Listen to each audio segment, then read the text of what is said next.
Start to think, act, and feel as if you're already there. Start to think, act, and feel as if you're already there. Start to create a picture of it. You've defined it. Now what does it really look like?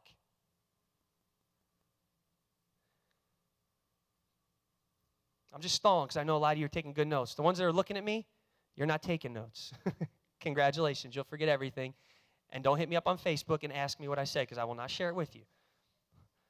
All right, so here we go. This is why I brought this one. To get something you've never had, you need to think, act, and feel as if you already have it. You see, a lot of times we stay focused on the process. And I talked about this week 1. I'm just going to elaborate this week. We stay focused on the process. We stay focused on where we are, our current situation. And a lot of times the current situation, good or bad, you're unsatisfied there because it's not this. So you could be living a great life right now, but you're still inside saying, I want to do what God called me to do. Or you could be right now sitting there saying, you know what, I'm not where I want to be in this area of my life. I'm not where I want to be in this area of my life.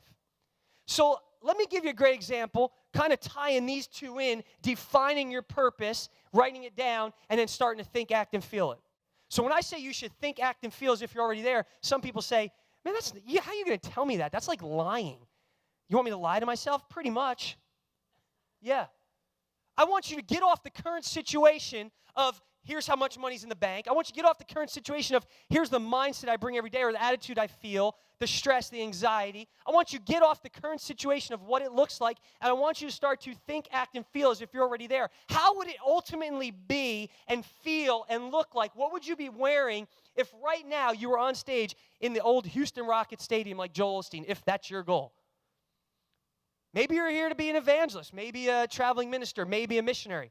How would it feel to be ministering in Africa to those young kids that need you? How would it feel to be in a stadium with 30,000 people?